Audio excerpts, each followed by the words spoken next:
going into a house, going into property, when it's really important that you find the right people to work with out there. So what you're looking for out there, so if you're looking for plasterer, electrician, builder, solicitors, whatever, always go for recommendations. There's so many property people out there, and so many property people gotten ripped off by bad, well, cowboy builders. And it's really important that when you go out there that you look at, well, you talk to property people, ask them. They always like to talk to other people with, well, they always like to talk to other like-minded people, yeah? And what is really important as well, and what I mean with that one, is that you get recommendations.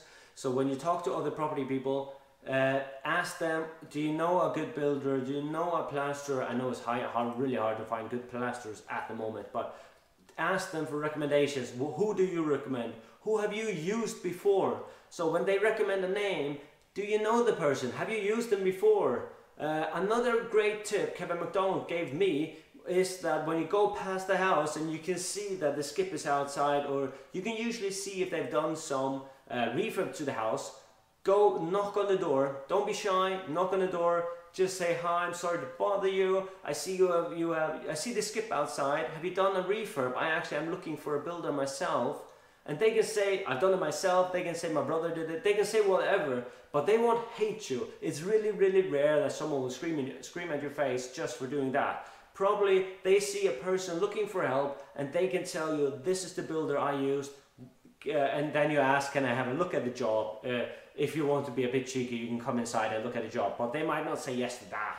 But then that's a good way to get a recommendation if you don't know anyone in your area, and if you have asked for help and you can't get it. But I would highly recommend that you talk to property people that have used the builder before.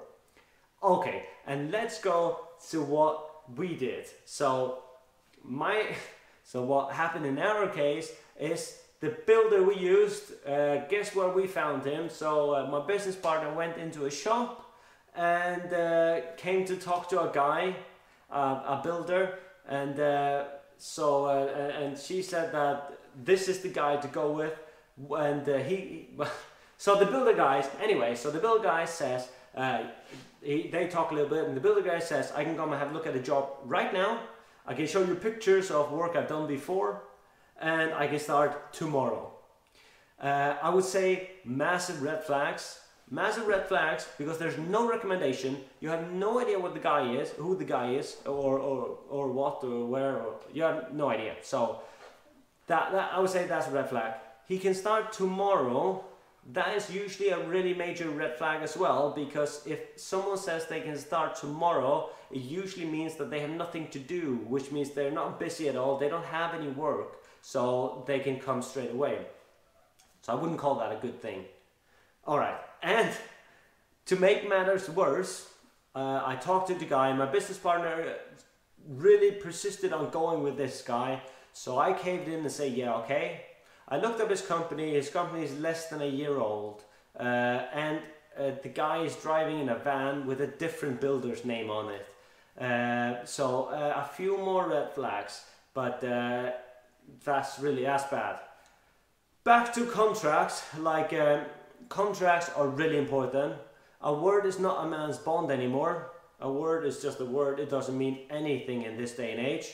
So when the guy says, I can do this, I can do that, I can do that, it doesn't mean that he will do it. So it doesn't matter how small the job is, just one bathroom, or if it's just paint one bedroom. You can have a small half-a-page contract to do with the builder, with a price, with a timeline, how much you pay up front, how much you pay at the end. So in a small contract, just with these little bits, what happens if it goes over the time you have discussed? So that is really important to have with any builder, which again, we did not have. We didn't have any contract with this guy. This guy came whenever he wanted, he left whenever he wanted. So when he wanted to leave, he left. He had his own key, so he just came and gone, just whatever. It's a bit strange. Yeah, so this guy, he just came and left whenever he wanted to.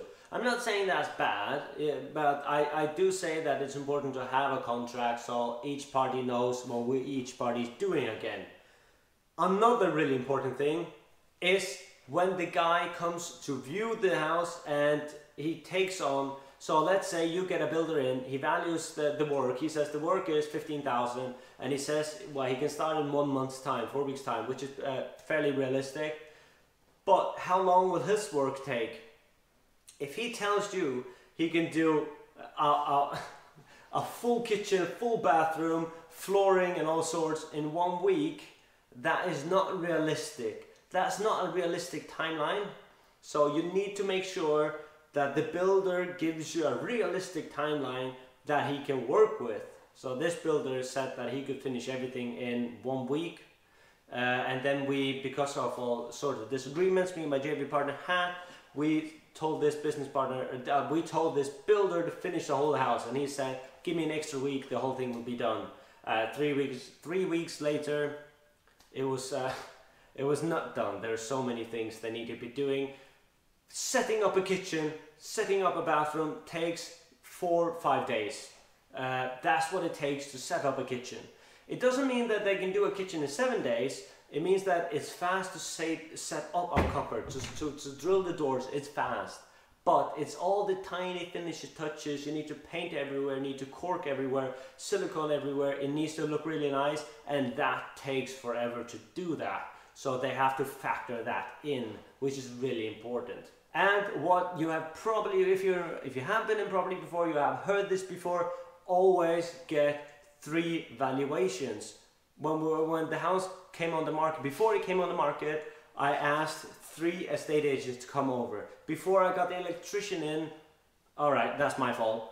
And the electrician I asked, no, that's true. I asked 3 electricians, so I actually asked one guy who is, he's not a qualified electrician, but he is teaching, he's working with the electrician, so he's learning, he's an apprentice, so he knows how to price job roughly, not 100%. So he gave me one price, I got one guy to give me another price, and then I got another guy. So I can tell you that I got a price for, what was it?